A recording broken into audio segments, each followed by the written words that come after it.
Hi, I have a journal for you from March 28th, 2010, the 5th, I think, of that day. The Mayan day was 6 alligator, and it's called Are We the Space? Okay, that's it. I've heard it, the same exact thing from 3, what I call most reputable sources. We are the space, not the body or the other stuff that's in it. Who says this? Well, many people, I'm sure, but the ones I've heard are Eckhart Tolle, spiritual teacher, Nassim Haramein, physicist, and now Alex Collier on behalf of the Andromedans. Yep, that does it. Does what?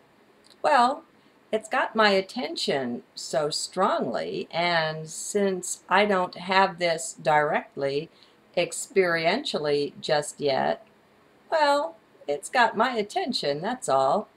It's deep in heart now, and I'm pondering. This pondering can be a conscious or more likely an unconscious process. One doesn't have to mind the store, so to speak. It will go on quite nicely without you, without your conscious presence there with it. I know, sounds crazy. Oh well, we are the space. Okay, maybe that's all this journal entry is for, to record this awareness, this thought. My intent is set to become this knowing, so that it will be more my own, so to speak, so I can speak from within it. Can't do that just yet, but I know, what the heck, it won't be long, my friend. I've felt this knowing, this strong push from within that says, I'm important, friend.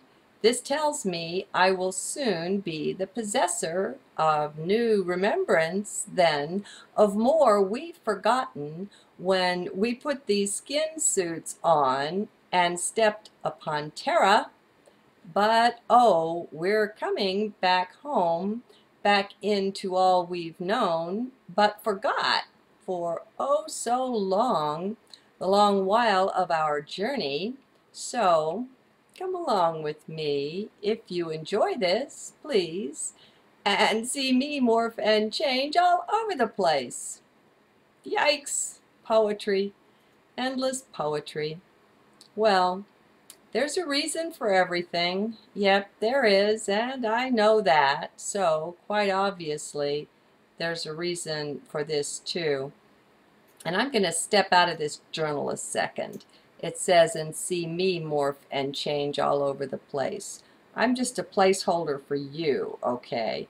So, see us morph and change all over the place. All right, back to the journal.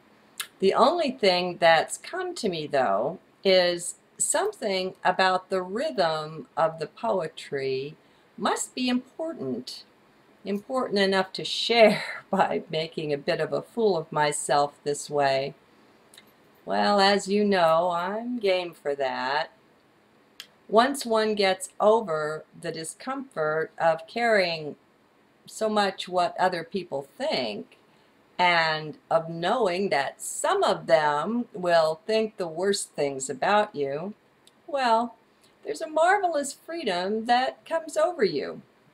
Once you really don't care, you can be so free.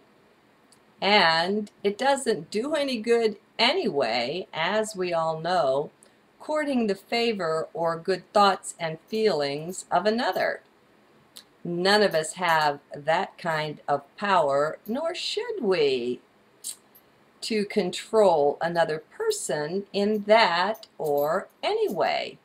Let people be. That's a big song with me. Let's just respect each other and let each one alone.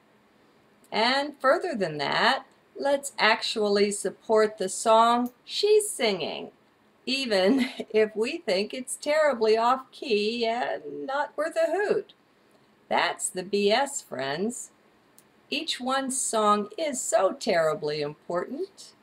We will just be so amazed once we figure this out.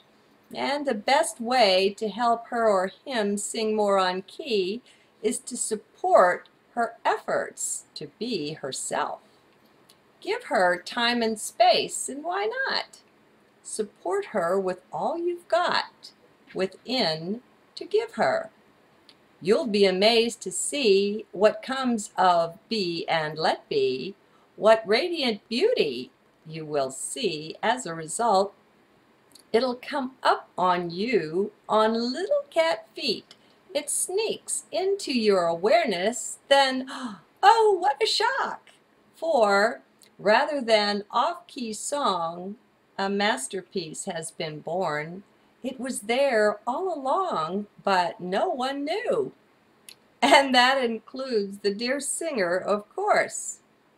Just take a minute, please, and remember what it's like to be nurtured, to be really deeply cared for and encouraged, to have someone really believe in you. Remember that? Good. Now, go out and give it to another. Good day.